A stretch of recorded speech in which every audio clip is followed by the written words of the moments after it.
Hermanos, si vivimos en tiempos peligrosos, si vivimos en tiempos donde la gente se dice que se va a traicionar, se van a aborrecer, se aman a sí mismos, si tienen algún interés en ti es solamente para beneficio de ellos.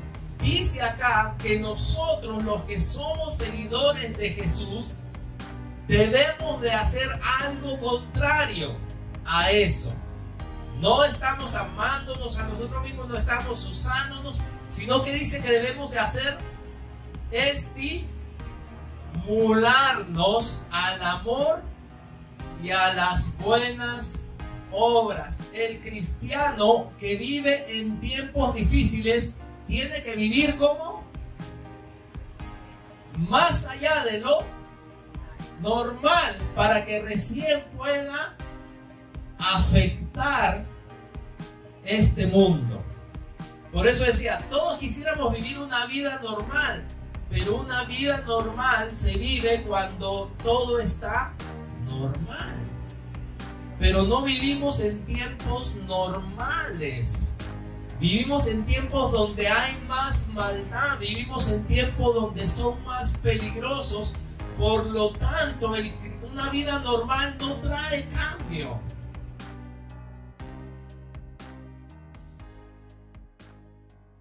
Si has traído tu Biblia, acompáñame por favor a 2 de Timoteo, capítulo 3. 2 de Timoteo, capítulo 3.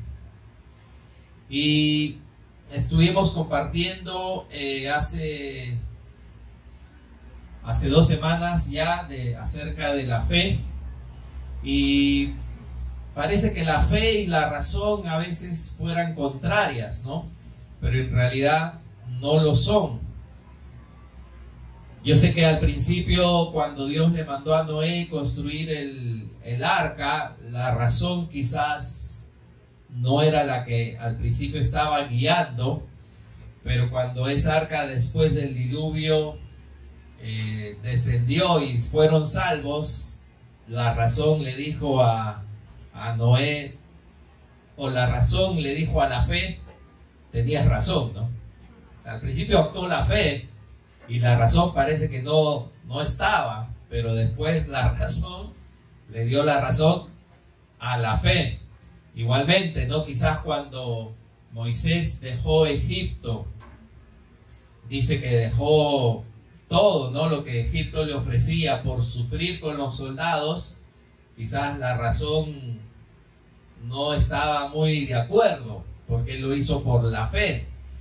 Pero después, cuando él vio a Dios, cuando fue a la tierra prometida, bueno, no llegó a la tierra prometida, no, pero cuando Dios le habló desde el monte, recibió las tablas, todo, la razón, le dio la razón a la fe, ¿no? Y así, nosotros somos personas que vivimos por fe. Y tú dirás, pero ¿y dónde está la razón de lo que hacemos? Sí, sí hay razón. Al principio quizás no lo veas, pero después te vas a dar cuenta que tenías razón, ¿no? Que tenías razón. Hace unas semanas Jenny me pasó un video de una entrevista de un espía norcoreano. Creo que lo mencioné una vez, ¿verdad? Y yo no sé si ustedes han visto. Después le voy a decir a Jenny que les pase a todos la porción del video. Un espía desertor, ¿no? Norcoreano, se llama Chul Eun-lee. Él era parte del Servicio Nacional de Inteligencia de Corea del Norte y escapó. Dice que nadó más o menos como 8 horas para poder llegar a Corea del Sur. Y eso no es una página cristiana que yo sepa. Y el entrevistador le dice, ¿no? Durante tu tiempo en la agencia, ¿no?, de inteligencia, ¿recuerdas algún incidente en particular? Le hace la pregunta. Y él dice, el incidente más memorable para mí fue nuestra investigación sobre la iglesia clandestina. Él le contesta esto al que lo entrevistaba, ¿no? Y explica que en Corea del Norte no te permiten creer en Dios.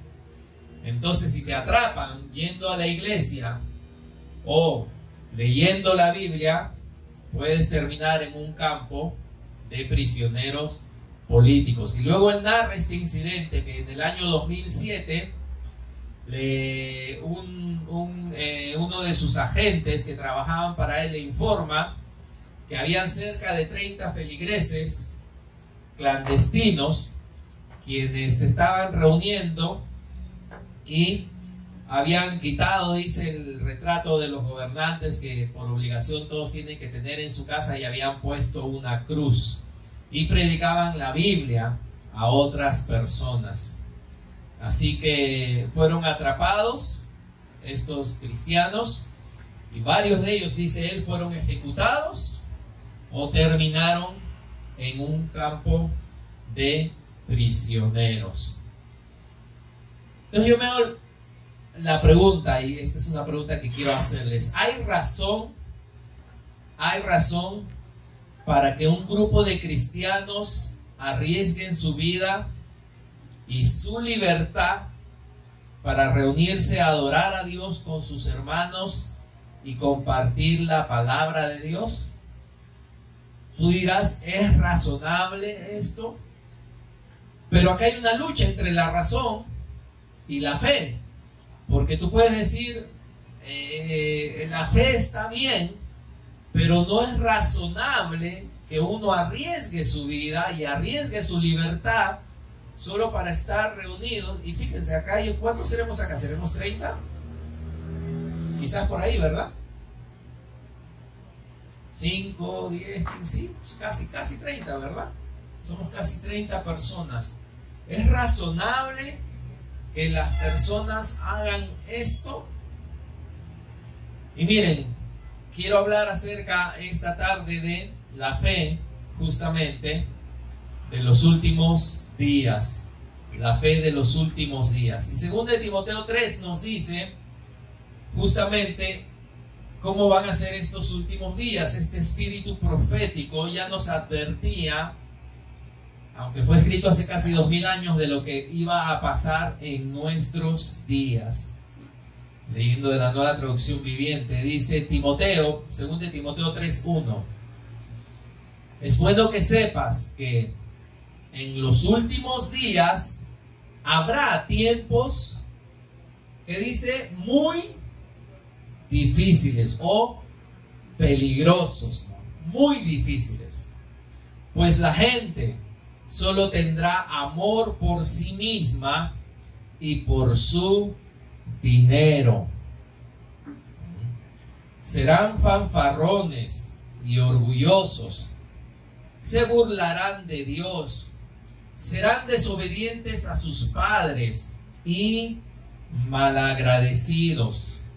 No considerarán nada sagrado, no perdonarán, dice, no amarán ni perdonarán, calumniarán a otros y no tendrán control propio, serán crueles y odiarán lo que es bueno. Traicionarán a sus amigos, serán imprudentes, se llenarán de soberbia y amarán el placer en lugar de amar a Dios. Actuarán como religiosos, pero rechazarán el único poder capaz de hacerlos obedientes a Dios. Aléjate de esa clase de individuos.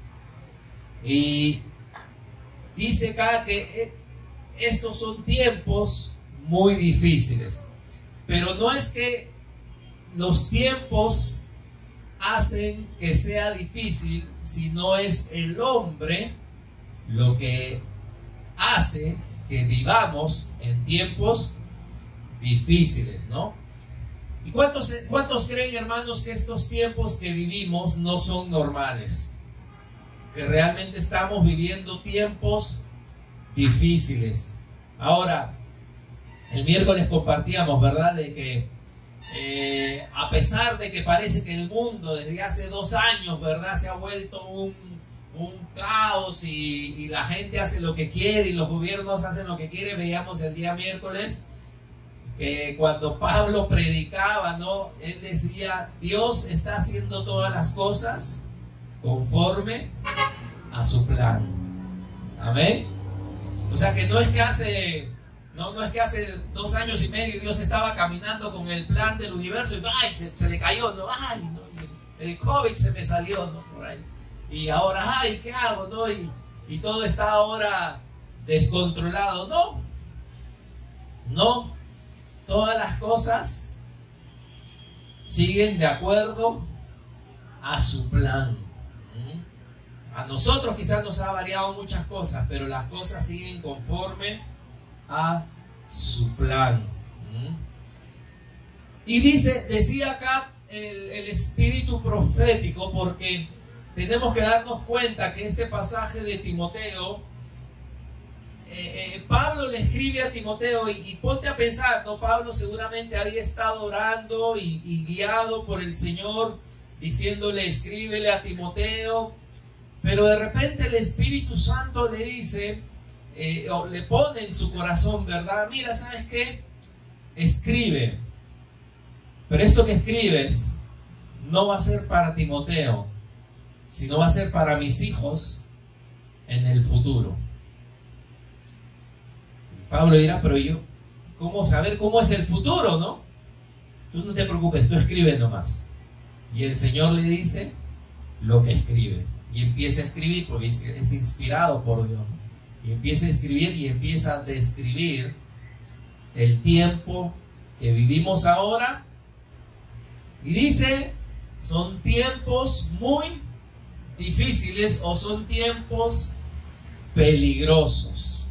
¿Ok? Son tiempos peligrosos.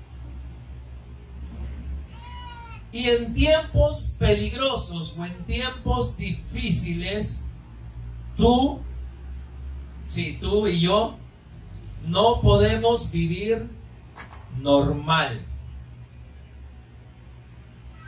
No podemos vivir una vida normal. Yo sé que en el fondo todos queremos vivir una vida normal.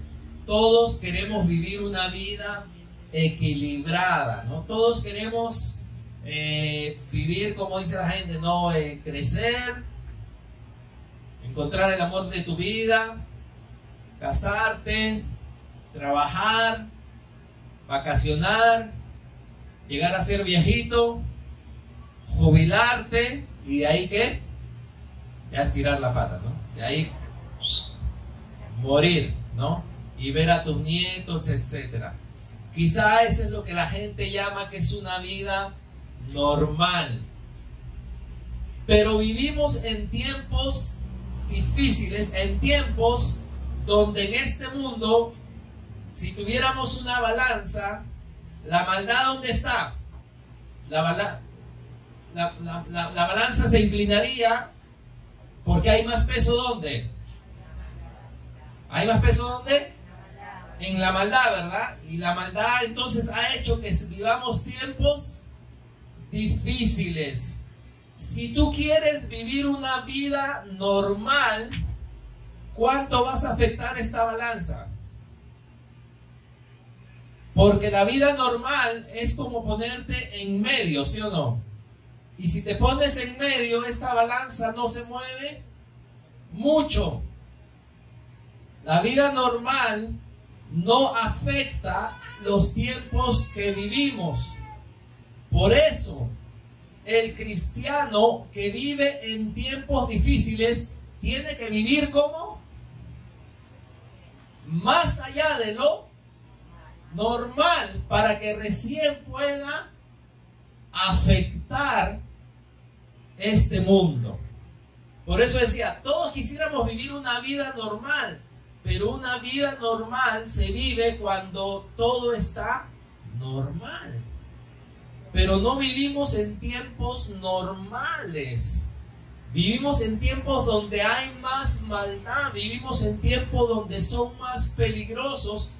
Por lo tanto, una vida normal no trae cambio. Y sí, en nosotros está el querer vivir una vida normal. Pero no puedes vivir una vida normal y esperar que haya un cambio.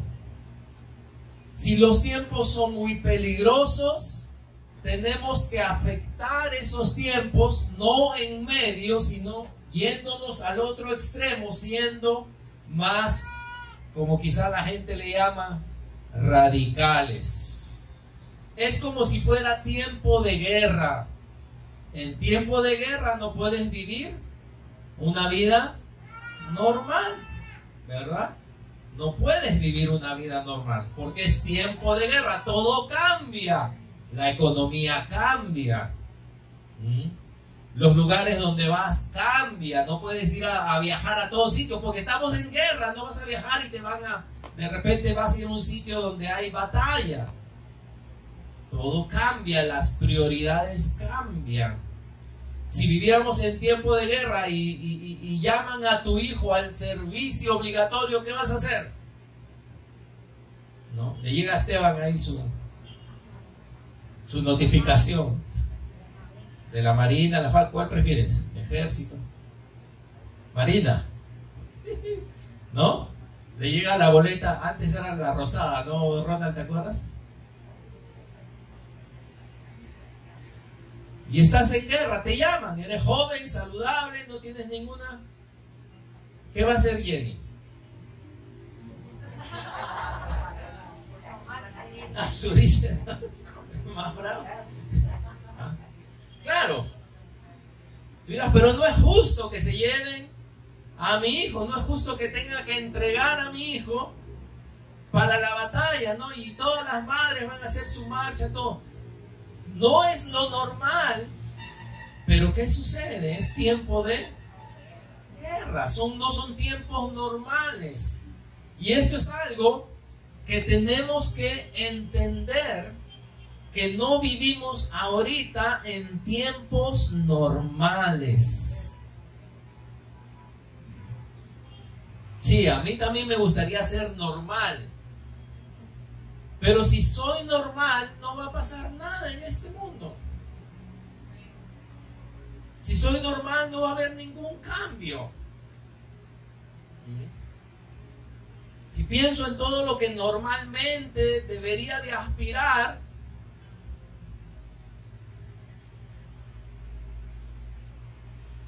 ¿por qué? Porque no vivo en un mundo que está normal, vivo en un mundo que está desviado contra Dios. Dice, vivimos en un mundo donde el hombre se ama a sí mismo. Ahora, lo normal es que el hombre se ame, lo normal, ¿no? Es que el hombre tiene que tener un buen concepto, dice la palabra, de sí mismo, ¿no?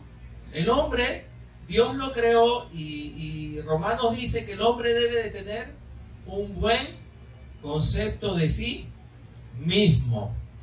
Pero en el mundo que vivimos, eso se ha transformado ¿a qué? A que te ames a ti más que a Dios. Por eso decía el primer versículo, habrá hombres, ¿qué decía? No, el versículo 2, perdón. Amadores de sí mismos y de los placeres más que de Dios y de su dinero. ¿El dinero es malo? No, ¿verdad? El dinero es un instrumento. Pero ¿por qué vivimos en los tiempos que vivimos? El dinero no es solamente ya un instrumento, el dinero ahora es un Dios, ¿no? Un Dios. Y como leí una vez, alguien dijo, ¿no? Que en tiempos de desobediencia, los que obedecen parecen extremistas, parecen radicales, ¿no? Parecen radicales. ¿Qué más nos dice la palabra sobre esos tiempos? Hebreos 10, acompáñenme por favor. Hebreos 10.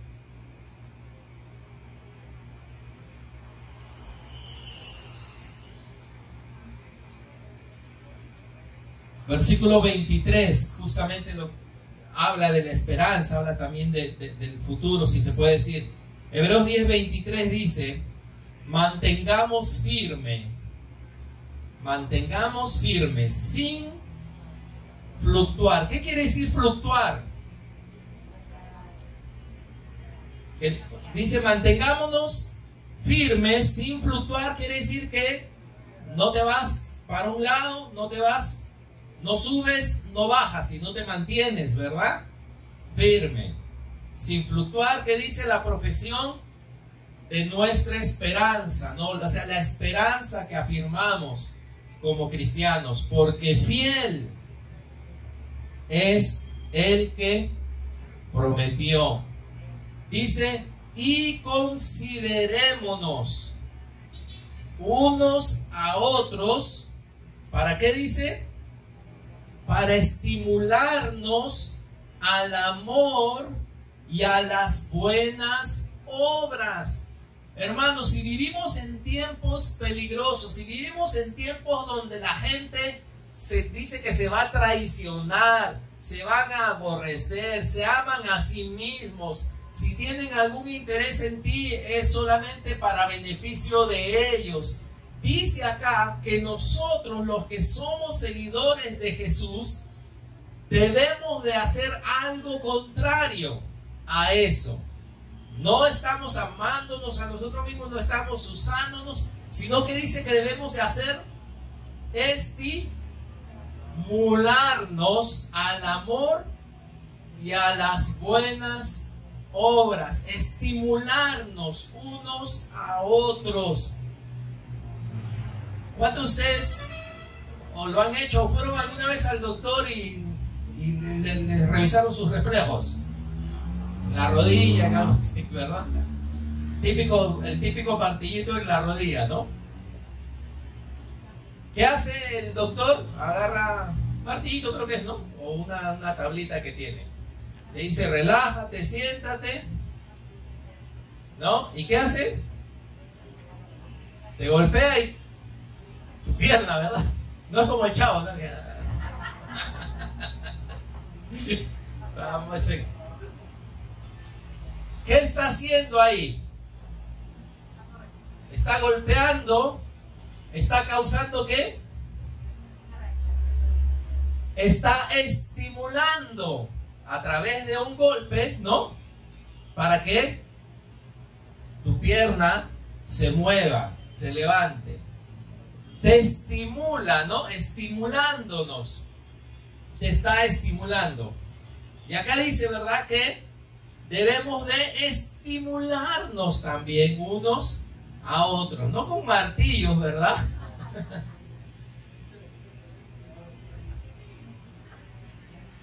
Pero mientras el mundo se está comiendo uno a otro, ¿verdad?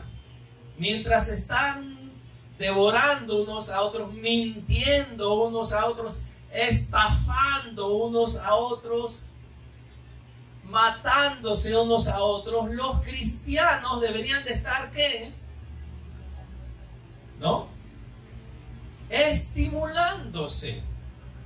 O sea, tu presencia, tu vida, a alguien debería de estar motivándolo. No a que caiga para el lado del mal, sino para que caiga más bien para él, estimulándolos al amor y a hacer cosas correctas, ¿no? A las buenas obras. Y el versículo 25, que en esta época creo de virus ha sido versículo un poco puesto de lado. ¿Qué dice? No dejando de congregarnos, porque tiene que ver con lo anterior, ¿sí o no? No dejando de congregarnos, como algunos, dice, tienen por costumbre. ¿Seguimos o cambiamos de tema? Ya pusimos el dedo ahí, ¿sí o no? Ya, es como cuando ya metiste el dedo ahí, ay, ya no, quiero sacarlo, pero ya todavía. ¿Ah? Como algunos tienen por costumbre, ok, parece que esto es lo que sucede, ¿verdad? Que algunos dicen, de repente dejan de ¿qué? De congregarse. ¿Y qué les pasa? Se acostumbran. se acostumbran o se amoldan a eso, ¿verdad? Se amoldan, se hace costumbre, ¿no? No es necesariamente que lo hacen pensando, es como una costumbre, como las costumbres que tienes en tu casa. ¿Qué costumbre tienes en tu casa? Que no sabes ni cómo empezó, pero es tu costumbre, ¿no? Ya lo haces por costumbre, es tu costumbre. Algunos tienen costumbre, algunas mujeres me han enterado que tienen por costumbre no cocinar el domingo. ¿Cuántos tienen esa costumbre? ¿Sí o no? Ha llegado a mis oídos, Magali, eso. Paola ahí también levanta la mano, ¿no? Quizá un domingo estaban cansadas, ¿no? Un domingo, pero ya ahora es costumbre. Ya no se sabe cómo empezó, pero ahora es costumbre, ¿no? O así, ¿no? De repente en otras costumbres que el hombre cocina el domingo. ¿Alguien tiene esa costumbre acá? Nada. No se oye, dice. Costumbre. Algunas mujeres están acostumbradas a esperar a sus esposos con la comida calientita cuando llegue a trabajar en la noche, ¿sí o no?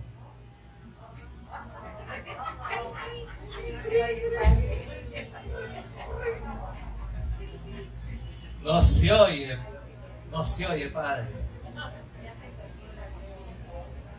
Antes había esas, ¿no? Había una época, ¿no? En donde este mundo tenían esas costumbres. ¿Sí o no, Cheche? ¿Te acuerdas de esas costumbres? Sí, ¿no? Ya sí, las costumbres.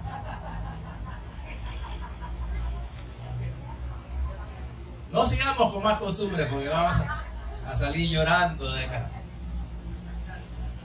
Pero dice que algunos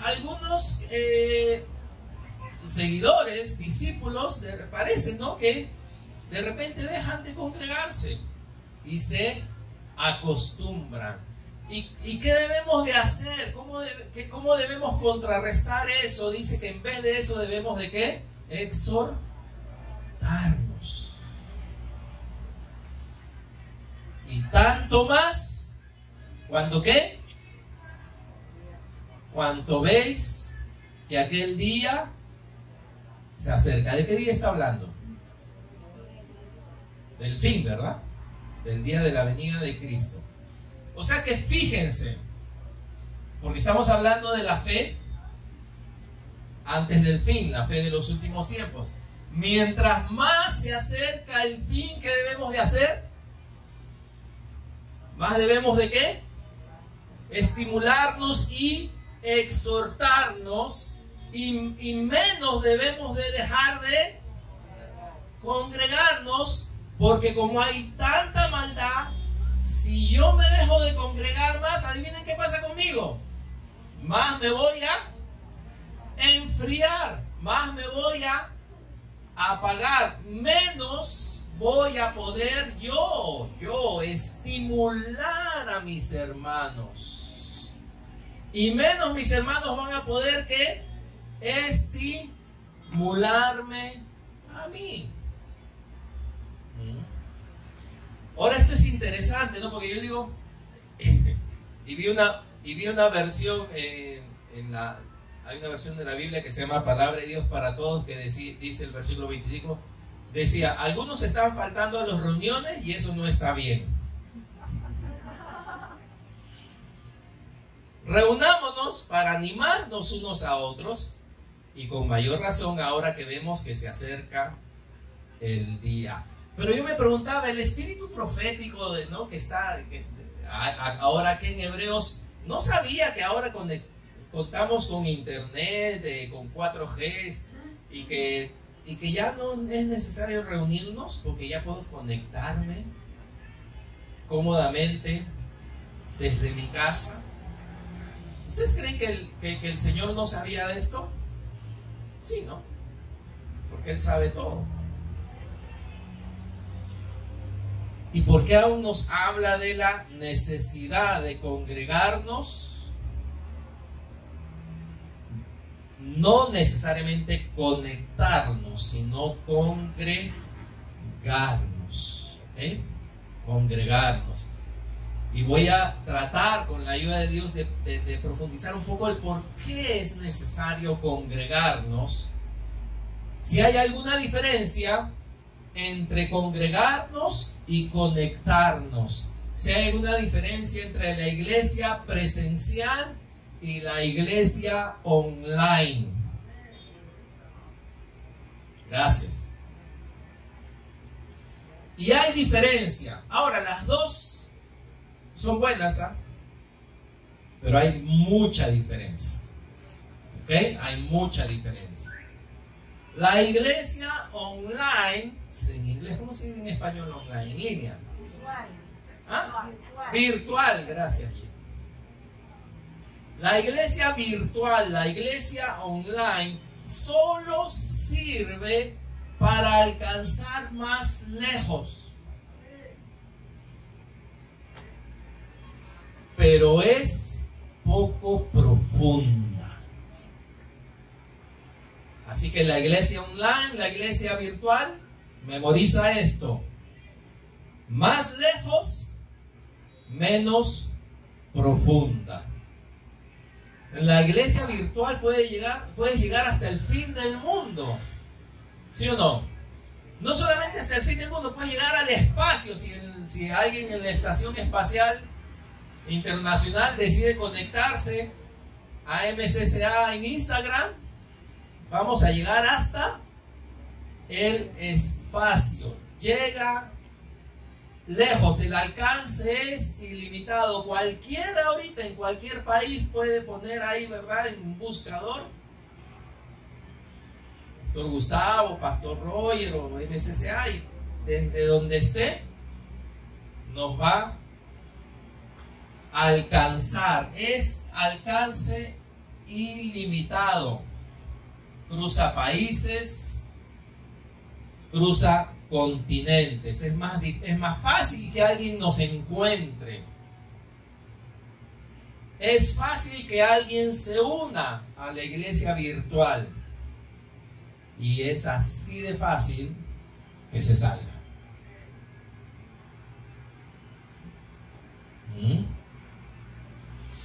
¿Por qué digo que es poco profunda? Es poco profunda. Porque tú puedes asistir a la iglesia virtual desde el baño. Pones tu tele en el cuarto. Ay, tengo que ir al baño. Y te vas al baño, ¿no? Y deja la puerta abierta, así se escucha. Puedes asistir a la iglesia virtual jugando. No te miré. Jugando. Tienes ahí. Y acá tu Minecraft, ¿no? Puedes asistir a la iglesia online con tu tele prendida, viendo el partido Perú-Colombia.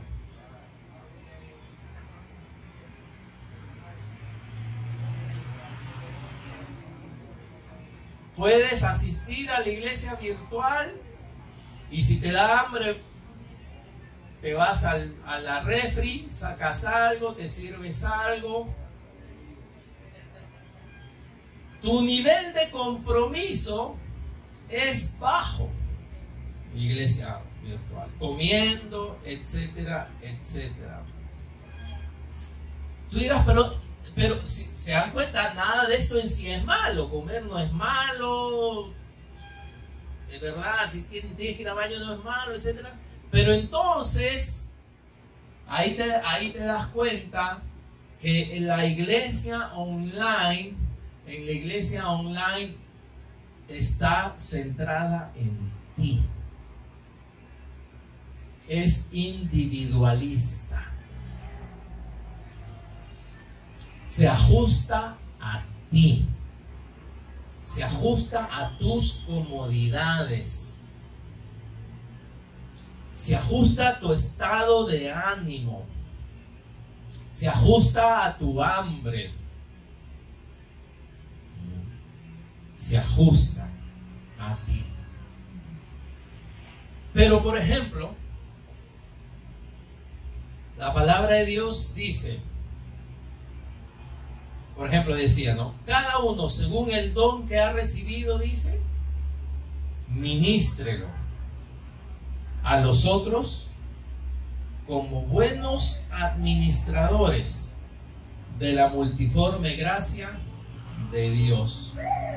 Nadie que asiste a la iglesia online puede ministrar ningún don. Si estás de desacuerdo, puedes decirlo. Porque ministrar un don no es poner los manitos, ¿no?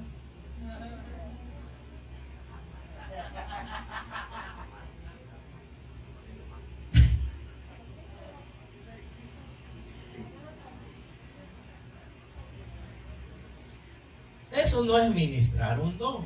Eso al que está compartiendo le gusta, ¿no? Y a mí me gusta que pongan manitos y gloria, está bien. Pero yo creo que la Biblia hablaba de otra cosa cuando él decía ministra. Tú has recibido un don. Todos hemos recibido algún don, ¿sí o no? Ministra, lo dice a otros. La iglesia online no te permite ministrar ningún don. Porque ni bien acaba la conexión, sí, tú te alimentaste quizás de la palabra, tú te animaste, cumpliste, pero todo acaba en ti. Y de ahí se acabó. Entonces, como decía, existe, pero está hecha para alcanzar a los que están lejos. O para los que por alguna razón válida no pueden congregarse. ¿Amén? Por alguna razón, ¿qué dije?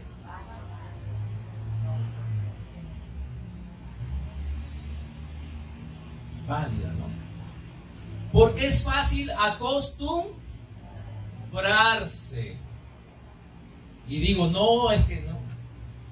Si voy, no voy porque tengo que cuidarme, digo. Pero si yo digo que tengo que cuidarme y voy al cine, voy al mercado, voy a trabajar, subo un taxi, voy en bus, voy en tren, voy en avión, tengo que ser consistente con mí.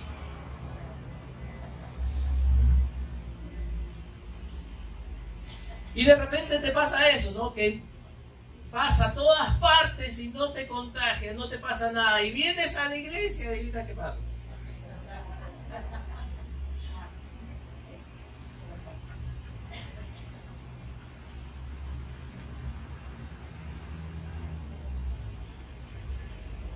Porque el diablo es el príncipe de este mundo.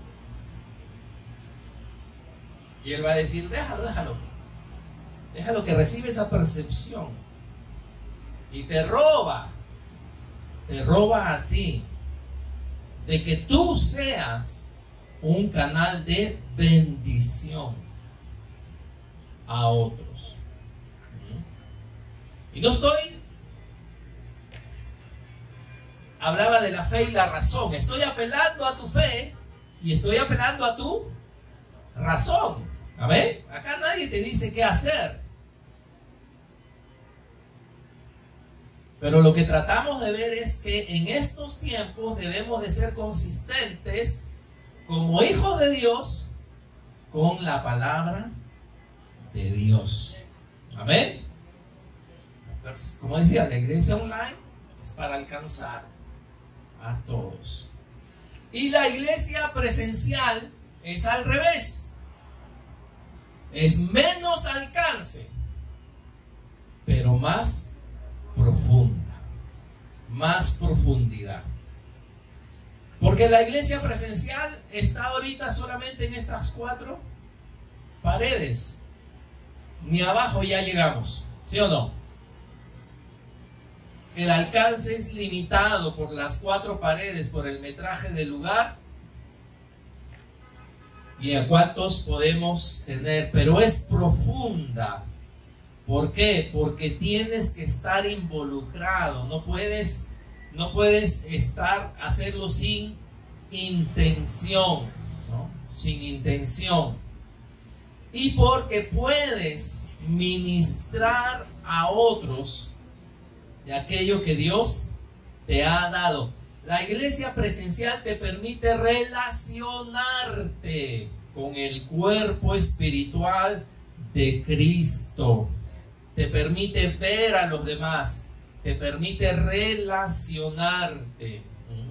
Por eso la iglesia virtual o la iglesia en línea online nunca ha sido llamada a reemplazar a la iglesia presencial. Amén. Por eso Pablo le dijo a los romanos: tengo deseos de visitarlos para llevarles algún don espiritual que los ayude a crecer firmes en el Señor. Los dones no pueden ministrarse por Wi-Fi. Sí, yo escucho prédicas, pero yo soy edificado. Yo me alimento, es para mí, y ahí muere. Yo no puedo ministrar. No puedo ministrar. Por eso digo, tienen su lugar, ¿no? Tienen su lugar. Por si acaso, entre paréntesis, no estoy molesto con ningún hermano que no asiste, no. El pastor está molesto, tiene el hígado. No, se lo están perdiendo. El que se acostumbra, o sea, realmente si me tengo que molestar con alguien es con el diablo nomás. Porque la Biblia decía, no como algunos, que se les hace ¿qué? Costumbre. O sea que la Biblia sabía que iba a suceder, ¿no? Que iba a suceder. Pero ¿qué dice que hagamos? Que nos exhortemos. Amén. Que nos exhortemos. El diablo es bien pesado. Es astuto. ¿Saben por qué? Porque somos un cuerpo espiritual. Místico, dicen, ¿no? Es un misterio. Y cuando una parte del cuerpo tú la separas y que trate de vivir su vida espiritual sola,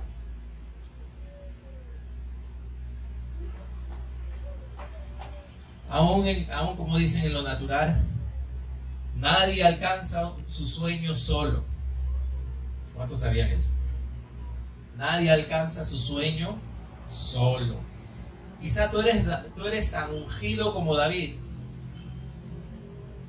Y quizá Dios te ha dicho a ti que tú vas a ser el próximo rey de Israel.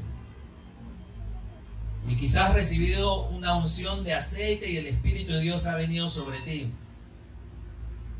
Pero adivina qué, ¿David lo hizo solo? Nunca David iba a poder hacerlo solo. Tuvo que tener sus valientes, ¿verdad? Sus valientes.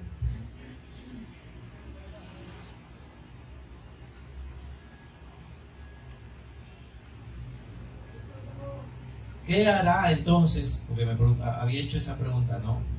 ¿Será razonable que nuestros hermanos en Corea del Norte estén dispuestos a pagar un precio tan alto por congregarse y leer la Biblia, sabiendo que si se congregan pueden ser asesinados los líderes y ellos metidos a campos de concentración durante 10 o 20 años y perder todo? ¿Están mal de la cabeza? ¿Están locos? ¿O tienen razón en algo? ¿O tienen razón en algo? Y por último, lamentablemente, lo que es multimedia y todo esto, ¿no? Lo virtual, no nos permite conocernos de verdad. Porque antes de poner una foto, tomé 30 y escogí la mejor. Antes de poner un video, hice 5 videos y escogí la mejor. Antes de poner lo que como, esperé hasta ir a un restaurante que impresione a los demás, o un plato que impresione a los demás, cuando mi vida no es eso. Mi vida es 14 días de comida normal y un día de comida especial. Pero cuando pongo la comida especial, todo el mundo cree que yo como siempre comida especial.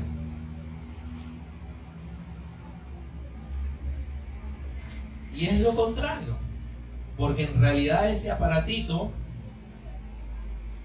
me vuelve más distante.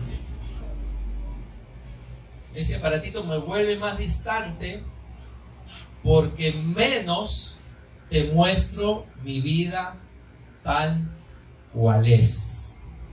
Lo que tú ves ahí es solamente una imagen.